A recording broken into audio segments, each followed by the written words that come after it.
ऐसी जो भावना करता है धीरे धीरे वैसा ही हो जाता है।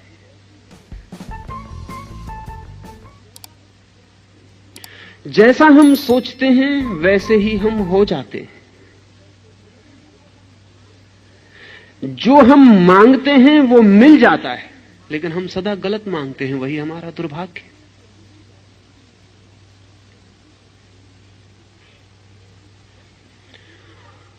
हम उसी की तरफ आंख उठाकर देखते हैं जो हम होना चाहते हैं।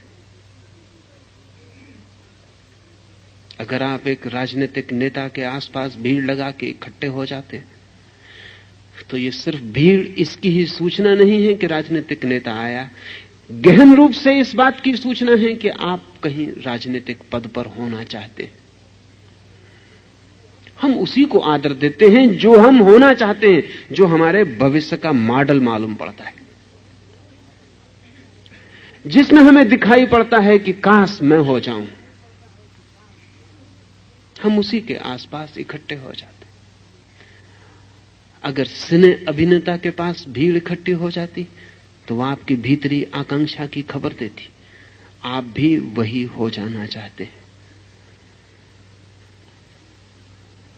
अगर महावीर ने कहा है कि कहो अरिहंत मंगलम, सिद्ध मंगलम, साधु मंगलम, तो वो ये कह रहे हैं कि ये तुम कह ही तब पाओगे जब तुम अरिहंत होना चाहोगे, या तुम जब ये कहना शुरू करोगे तो तुम्हारे अरिहंत होने की यात्रा शुरू हो जाएगी।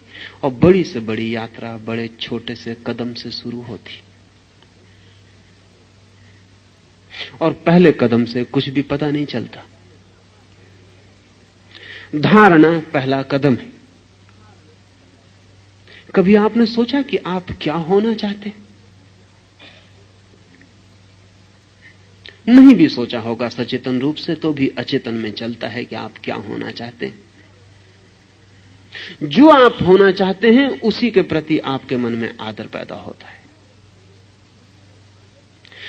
न केवल आदर, जो आप होना चाहते हैं उसी के संबंध में आपके मन में चिंतन के वर्तुल चलते हैं।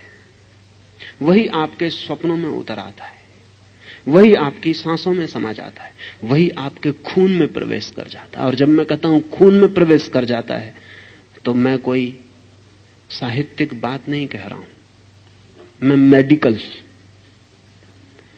मैं बिल्कुल शारीरिक तथ्य की बात कह रहा हूं। इधर प्रयोग किए गए हैं और चकित करने वाले सूचन मिले हैं। ऑक्सफोर्ड यूनिवर्सिटी में दिलावार प्रयोगशाला में विचार का खून पर क्या प्रभाव पड़ता है, दूसरे की धारणा का भी, आपकी धारणा को छोड़ दें, आपकी धारणा का तो पड़ेगा ही, दूसरे की धारणा का भी, अप्रगट धारणा का भी आपके खून पर क्या प्रभाव पड़ता है। अगर आप ऐसे व्यक्ति के पास जाते हैं जिसके हृदय से बहती करुणा और मंगल की भावना है, जो आपके लिए शुभ के अतिरिक्त और कुछ नहीं सोच पाता है, तो डिलावार लेबोरेटरी के प्रयोगों का 10 वर्षों का निष्कर्ष यह है कि आपके खून में ऐसे व्यक्ति के पास जाते ही जो आपके प्रति मंगल की भावना रखता है, सफेद कण 1500 की तादाद में तत्काल बढ़ जाते, इमीडिएटली। दरवाजे के बाहर आपके खून की परीक्षा की जाए और फिर आप भीतर आ जाएं और मंगल की कामना से भरे हुए व्यक्ति के पास बैठ जाएं और फिर आपके खून की परीक्षा की जाए, आपके खून में सफेद वाइट ब्लड सेल्स, सफेद जो कोष हैं खून के, वो 1500 बढ़ जाते हैं। जो व्यक्ति आपके प्रति दुर्भाव रखता है उसके पास जाके 1600 कम हो जाते हैं, तत्काल, इमीडिएटली। और मेडिकल साइंस कहती है कि आपके स्वास्थ्य की रक्षा का मूल आधार सफेद कणों की अधिकता है। वो जितने ज्यादा आपके शरीर में होते हैं उतना आपका स्वास्थ्य सुरक्षित है। वो आपके पहरेदार हैं। आपने देखा होगा, ख्याल नहीं किया होगा, चोट लग जाती है तो चोट लग के जो आपको मवाद पड़ जाती है, वो मवाद सिर्फ रक्षक हैं आपके शरीर के खून के सफेद कण, वे भाग के फौरन एक परत पहरेदारी की खड़ी कर देते।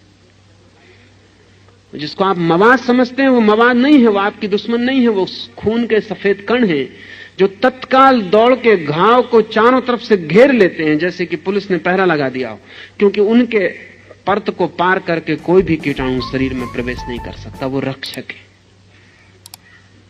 दिलावार प्रयोगशाला में किए गए प्रयोगों ने चकित कर दिया है वैज्ञानिकों को कि क्या शुभ की भावना से भरे व्यक्ति का इतना परिणाम हो सकता है कि दूसरे के खून का अनुपात बदल जाए, आयतन बदल जाए, खून की गति बदल जाए, हृदय की गति बदल जाए, रक्तचाप बदल जाए। यह संभव है?